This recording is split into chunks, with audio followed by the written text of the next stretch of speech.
৫ আগস্টের পর দেশের রাজনৈতিক অঙ্গনে অনলাইন প্ল্যাটফর্মের নতুন এক শ্রেণীর অ্যাক্টিভিস্টের উত্থান লক্ষ্য করা যাচ্ছে, যারা নিজেদের বাংলাদেশ আওয়ামী লীগের সমর্থক হিসেবে পরিচয় দিচ্ছেন।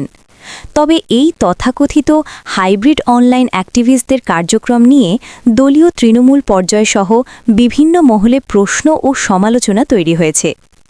রাজনৈতিক পর্যবেক্ষকদের মতে ৫ আগস্টের পর হঠাৎ করেই কিছু অনলাইন অ্যাক্টিভিস্ট অত্যন্ত সক্রিয় হয়ে ওঠেন। তারা নিজেদেরকে দলের প্রধান কণ্ঠস্বর হিসেবে উপস্থাপন করতে শুরু করেন এবং এমন একটি ভাবমূর্তি তৈরি করেন যেন দলের একচ্ছত্র প্রতিনিধিত্ব তাদের হাতেই।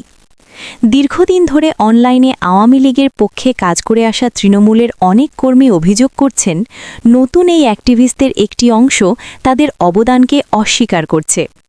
অতীতের অবদানকে খাটো করে দেখা, পুরনো কর্মীদের অপ্রাসঙ্গিক হিসেবে উপস্থাপন, অনলাইন প্ল্যাটফর্মে তুচ্ছ তাচ্ছিল্য বা অবমূল্যায়ন, এসব আচরণ দলীয় ঐক্যের জন্য নেতিবাচক প্রভাব ফেলতে পারে বলে মনে করছেন সংশ্লিষ্টরা। সমালোচকদের দাবি, এই নতুন শ্রেণীর কিছু ব্যক্তির রাজনৈতিক অতীত নিয়েও প্রশ্ন রয়েছে। অভিযোগ উঠেছে যে তাদের মধ্যে কেউ কেউ অতীতে ভিন্নধর্মী বা বিরোধী ধারার রাজনীতির সঙ্গে সম্পৃক্ত ছিলেন, কিন্তু বর্তমান প্রেক্ষাপটে নতুন পরিচয়ে আবির্ভূত হয়েছেন।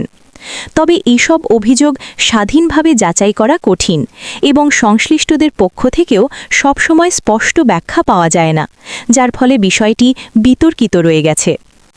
বিশ্লেষকরা মনে করছেন, এই ধরনের অ্যাক্টিভিজমের পেছনে কয়েকটি সম্ভাব্য উদ্দেশ্য থাকতে পারে: রাজনৈতিক সুবিধা অর্জন, অনলাইন প্রভাব বৃদ্ধি, নেতৃত্বের দৃষ্টি আকর্ষণ। এ কারণে অনেকেই এই শ্রেণীকে সুযোগ সন্ধানী হিসেবে দেখছেন, যদিও সবাইকে একইভাবে বিচার করা ঠিক নয়। এই পরিস্থিতি বাংলাদেশ আওয়ামী লীগের জন্য একটি অভ্যন্তরীণ চ্যালেঞ্জ হয়ে দাঁড়াতে পারে।